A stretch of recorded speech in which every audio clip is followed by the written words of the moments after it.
Hello, welcome back to my channel. As ever, I really appreciate you joining me.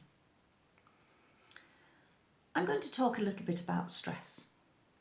There are different types of stress, and some stress, especially the kind that we know as eustress, that's EU rather than YOU, is actually quite positive for us. But I'm talking about the stress that isn't. And I've given this talk to an audience having heard about a psychologist giving the same talk on stress management to her audience. And she raised a similar glass of water. And as I presume my audience expected, they thought I was going to talk about a glass half full, half empty, life half full, half empty, as presumably her audience expected. Instead, she and I both asked, how heavy is that? There were wildly varying guesses, and it was quite interesting actually to acknowledge how wide a range of estimations there were amongst a group of teachers. So they continued guessing, thinking that, somebody must be getting it right. But then I said, no, it's not about the actual weight, rather about how long you carry it for. And if you carry this glass of water for 1 minute, fine, no problem. If you carry it for an hour, then your arm begins to ache, especially if you're not cheating and resting on the table. If you carry it for a day, you will certainly begin to feel it and wish that you could drink it down to lighten the load. But the weight of that glass of water hasn't changed over that period of time. It's the longer that you hold it, that you carry it, that makes it appear heavier, more difficult to load, to bear. And it's like that with the stresses and the worries of life, that negative stress. The longer you hold it, the worse it becomes. If you worry and fret about something for a little while, then it doesn't really matter.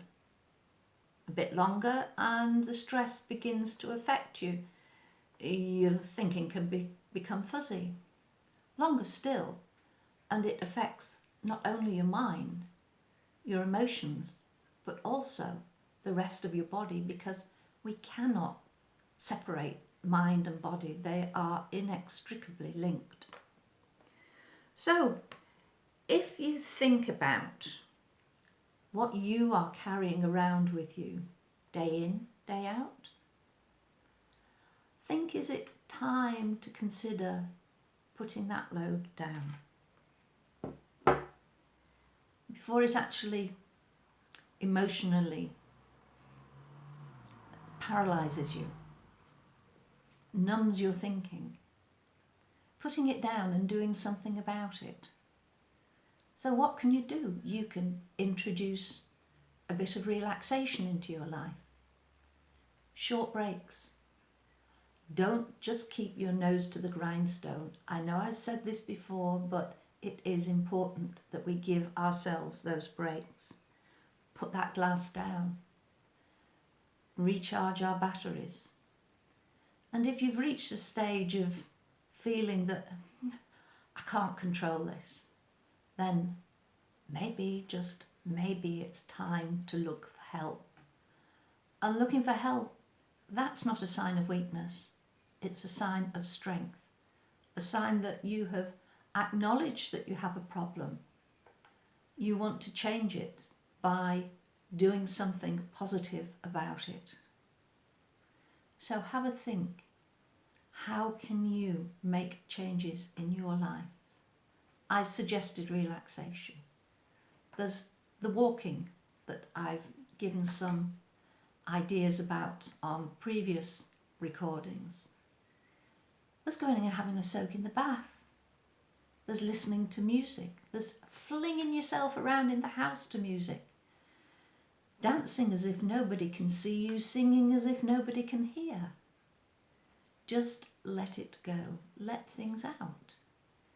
And breathe.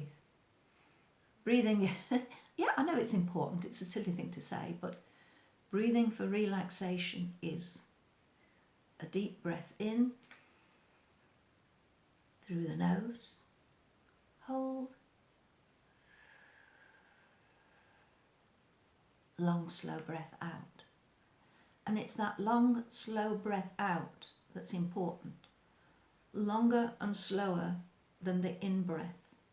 And that actually affects the vagus nerve, and the vagus nerve affects our heartbeat rate and the blood flow around our body. So you're helping your physical as well as your mental and emotional self by doing some deep breathing.